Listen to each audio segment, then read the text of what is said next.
दोस्तों, संत अच्युतानंद की वायरल भविष्यवाणिका आज भी ओडिशा में जगन्नाथपुरी के मठों, मंदिरों और महंतों के पास अलग अलग रूप से रखी हुई है।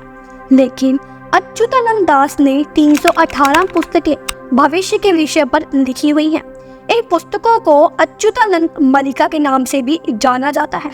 भविष्यवाणिका के अनुसार धरती 3 चरणों में बट जाएगी और ये 3 चरणों से होकर धरती को गुजरना पड़ेगा। पहला चरण है कलयुग का अंत, दूसरा चरण है महाविनाश और तीसरा चरण है नया युग। भविष्यवाणिका के मुताबिक कलयुग के अंत में दुनिया भर में सनातन धर्म के प्रतीक चिन्ह मिलने लगेंगे और यह कहीं न कहीं सत्य होता दिख रहा है। सनातन धर्म का प्रतीक है मंदिर और आए दिन मंदिर मस्जिदों के बीच कोर्ट केस होते दिख रही है। जन प्रलय और प्राकृतिक आपदा की वजह से कई पुराने गांव और शहर दोबारा दिखाई देंगे।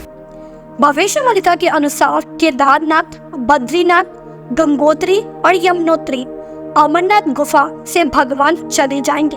इन तीर्थ स्थलों के लुप्त होने की भविष्यवाणी को एक महाविनाश के संकेत के रूप में माना गया है। इनके लुप्त होने से कलयुग का अंत हो जाएगा। भविष्यवाणिका के अनुसार अधर्म बढ़ने और प्राकृतिक बदलाव के चलते कई देव स्थान लुप्त हो जाएंगे, कई लुप्त होने की स्थिति में पहुंच जाएंगे। इनका मुख्य कारण धरती का तापमान बढ़ने और प्राकृतिक बदलाव और अधर्म का राज रहेगा। तब महाविनाश और युद्ध प्रारंभ होगा। महाविनाश के बाद भगवान कल्कि अनंत मादन पुनः देव स्थानों की स्थापना करेंगे। भविष्यवाणिका के अनुसार चौथा महायुद्ध या कहें धर्म युद्ध धर्म और अधर्म के बीच में होगा।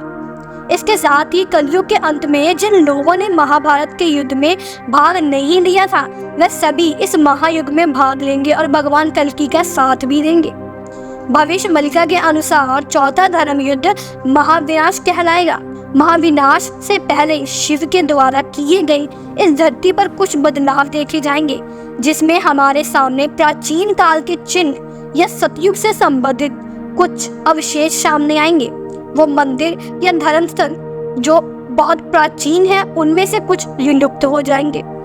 बताया जा रहा है कि महाभारत के युद्ध के समय कई लोग किसी कारणवश इस युद्ध में भाग नहीं ले पाए थे। वह सभी योद्धा युद्ध लड़ना चाहते थे और अब उनकी यह इच्छा कलयुग के अंत में पूरी होगी। जब कल्कि अवतार का जन्म होगा, भगवान बलराम भी युद्ध में भाग नहीं ले पाए थे। कलयुग के अंत में बलराम जी प्रकट होंगे और कलयुग के अंत में ही महाभारत का अधूरा युद्ध फिर से लड़ा जाएगा और इसे पूरा किया जाएगा। भविष्यवाणिका में ऐसे संकेत दिए गए हैं जिसमें पता चलता है कि कब कलयुग का अंत होगा। वायरल हो रहे वीडियोस में बताया जा रहा है कि जगन्नाथ मंदिर में मिल रहे संकेतों से यह पता चला है कि वर्ष 2022 में कलयुग का अंत हो गया है और अब विनाश का प्रारंभ होगा।